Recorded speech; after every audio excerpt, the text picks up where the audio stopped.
कर चले हम फिदा जानो तन साथियों, अब तुम्हारे हवाले वतन साथियों।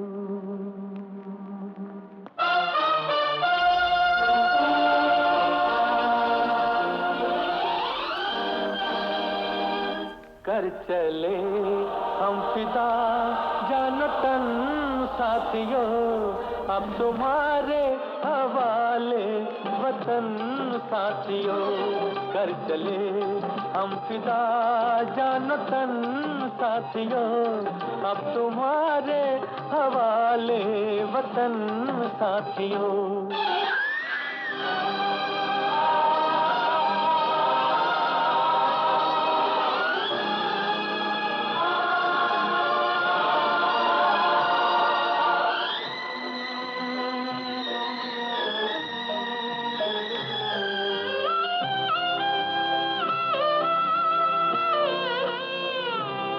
सांस थमती गई, नब्ज जमती गई, फिर भी बढ़ते कदम को न रुकने दिया। कट गए सर हमारे तो कुछ गम नहीं, सर हिमालय का हमने न झुकने दिया। मरते मरते रहा बागपन साथियों, अब तुम्हारे हवाले वतन साथियों। कर चले हम फिदा जान तन साथियों, अब तुम्हारे हवाले वतन साथियों।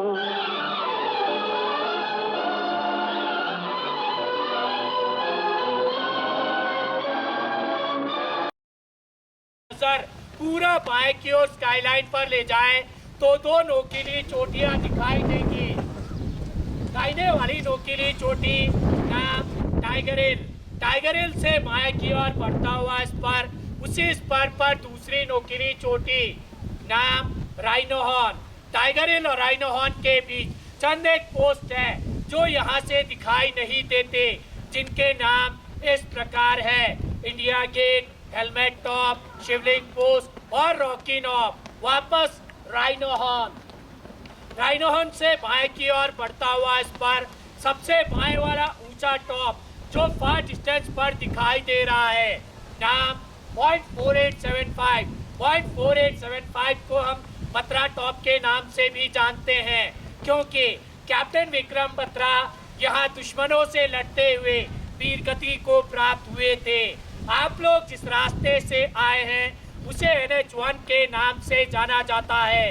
यह रास्ता लेह और कारगिल को श्रीनगर से जोड़ता है। घुसपैठ होने के मुख्य कारण यह थे कि शिमला समझौते के तहत 1972 में भारत और पाकिस्तान के बीच यह एग्रीमेंट साइन हुआ था कि विंटर के सीजन में दोनों देश की सेनाएं LOC को छोड़कर कम बर्फीले स्थान पर चले जाएंगे, क्योंकि सर्दियों के मौसम में दोनों देशों की सेनाओं को यहाँ रहने में काफी मुश्किलें होती थी। सर्दियों के मामले में यह स्थान विश्व में दूसरे और एशिया में प्रथम स्थान पर माना जाता है। 9 जनवरी 1995 में यहाँ का टेम्परेचर -60 डिग्री सेल्सियस रिकॉर्ड किया गया था। 1998 विंटर के दौरान जब हमारी भारतीय सेना LOC को छोड़कर कम बर्फीले स्थान पर चली आई, तो धोखे से पाकिस्तानी सेनाओं ने हमारे पोस्टों पर कब्जा कर लिया। समर 99 के दौरान जब हमारी भारतीय सेना दोबारा अपने पोस्टों पर गई, तो देखा गया कि पाकिस्तान आर्मी के 3 इन्फेंट्री ब्रिगेड तकरीबन ऐसी 400 चोटियों पर अपना कब्जा जमाए बैठे थे। यह इलाका उमरी से लेकर साउथ ग्लेशियर तक तकरीबन 150 किलोमीटर एरिया कैप्चर किया हुआ था। कारगिल युद्ध 20 मई 1999 को शुरू हुआ और 26 जुलाई 1999 को संपन्न हुआ। इसीलिए प्रत्येक वर्ष 26 जुलाई को विजय दिवस के रूप में इस कारगिल वॉर मेमोरियल पर मनाया जाता है। आप लोगों के सामने तोलोलिंग पहाड़ पर दुश्मन अपना कब्जा जमाए बैठा था। भारतीय सेना की ओर से तोलोलिंग पर कैप्चर करने के लिए 18 ग्रेनेडियर बटालियन को डिटेल किया गया। 18 ग्रेनेडियर बटालियन द्वारा ऑपरेशन को लॉन्च किया गया, परंतु दुश्मन की अच्छी पोजीशन और प्रभावशाली फायर के कारण बटालियन की मूवमेंट को रोक दी गई। मूवमेंट केवल अंधेरी रात और खराब मौसम में ही सफल हो सका। काफी दिनों के संघर्ष के बाद बटालियन अपना फंबेस बनाने में सफल रही। 18 ग्रेनेडियर बटालियन का साथ देने के लिए 2 Rajputana rifle, 18 Garhwal rifle, 13 Jammu and Kashmir rifle और 1st नागा बटालियन को डिटेल किया गया। सभी ही बटालियनों ने अच्छी प्लानिंग के साथ 20 मई से लेकर 24 जून 99 तक चले संघर्षपूर्ण ऑपरेशन के दौरान अलग अलग दिशाओं से हमला किया, दुश्मन को तोड़ जवाब दिया और दोबारा तोलोलिंग पर कैप्चर किया। इस ऑपरेशन के दौरान भारतीय सेना को काफी नुकसान उठाना पड़ा। इस ऑपरेशन के दौरान भारतीय सेना के 3 ऑफिसर, 4 जूनियर कमीशन ऑफिसर और 19 जवान वीरगति को प्राप्त हुए। तोलोलिंग पर अपना कैप्चर करने के बाद भारतीय सेना का ध्यान सीधा टाइगर हिल की तरफ गया, क्योंकि वहां बैठा दुश्मन डायरेक्ट NH-1 पर प्रभावशाली फायर डाल रहा था, जिससे हमारी सेना की कॉन्वॉय और सिविल गाड़ियों को आने जाने में काफी मुश्किलें हो रही थी। टाइगर हिल पर कैप्चर करने के लिए भारतीय सेना की ओर से 18 ग्रेनेडियर बटालियन और 8 सिख बटालियन को डिटेल किया गया।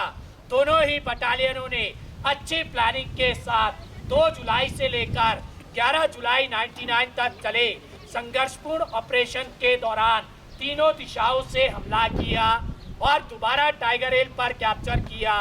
इस ऑपरेशन के दौरान भारतीय सेना को काफी बड़ा नुकसान उठाना पड़ा। इस ऑपरेशन के दौरान भारतीय सेना के 2 ऑफिसर, 4 जूनियर कमीशन ऑफिसर और 30 जवान वीरगति को प्राप्त हुए। इसी ऑपरेशन के दौरान 18 ग्रेनेडियर बटालियन के ग्रेनेडियर योगेंद्र सिंह यादव की महान बहादुरी और अदम्य साहस को देखते हुए उन्हें परमवीर चक्र से सम्मानित किया गया और उन्हीं के party commander lieutenant Balwan Singh की महान बहादुरी को देखते हुए उन्हें महावीर चक्र से सम्मानित किया गया। पॉइंट 4875 को हम बत्रा टॉप के नाम से भी जानते हैं।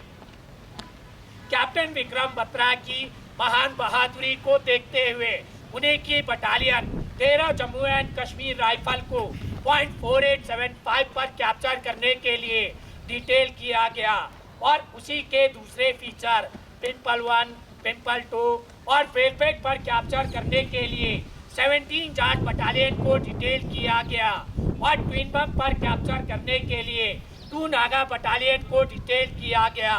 तीनों ही बटालियनों ने अच्छी प्लानिंग के साथ 4 जुलाई से लेकर 7 जुलाई 99 तक चले संघर्षपूर्ण ऑपरेशन के दौरान चारों दिशाओं से हमला किया, दुश्मन को तोड़ जवाब दिया और दोबारा तीनों पोस्टों पर कैप्चर किया। इस ऑपरेशन के दौरान भारतीय सेना को काफी बड़ा नुकसान उठाना पड़ा। इस ऑपरेशन के दौरान भारतीय सेना के 3 ऑफिसर और 27 जवान वीरगति को प्राप्त हुए। इसी ऑपरेशन के दौरान कैप्टन विक्रम बत्रा की महान बहादुरी और अदम्य साहस को देखते हुए उन्हें मरणों उपरांत परमवीर चक्र से सम्मानित किया गया और उन्हीं की बटालियन के राइफलमैन संजय कुमार की महान बहादुरी और अदम्य साहस को देखते हुए उन्हें भी परमवीर चक्र से सम्मानित किया गया और कैप्टन अनुज नायर की महान बहादुरी को देखते हुए उन्हें मरणों उपरांत महावीर चक्र से सम्मानित किया गया। इसके अलावा कारगिल युद्ध के दौरान जिन जिन बटालियनों ने हिस्सा लिया उन सभी बटालियनों के ऑफिसर, जूनियर कमीशन ऑफिसर और जवानों ने भारत माँ की रक्षा करते हुए अपने प्राणों की आहुति दी है। उन सभी शहीदों के नाम इस कारगिल वॉर मेमोरियल पर दर्ज है। यह कारगिल वॉर मेमोरियल कारगिल युद्ध का गवाह है।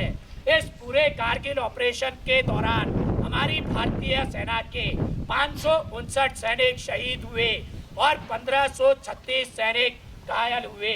आप लोगों के बाएं कारगिल वॉर के अलावा 1947 से लेकर अब तक इस इलाके में जितने भी शहीद हुए उन सभी शहीदों की वीर भूमि तैयार की गई है, जिन्हें आप लोग देख सकते हैं। आप लोगों के दाहिने मनोज पांडे गैलरी, इसके अंदर सभी बटालियनों की हिस्ट्री है, जिन बटालियनों ने कारगिल युद्ध में हिस्सा लिया था।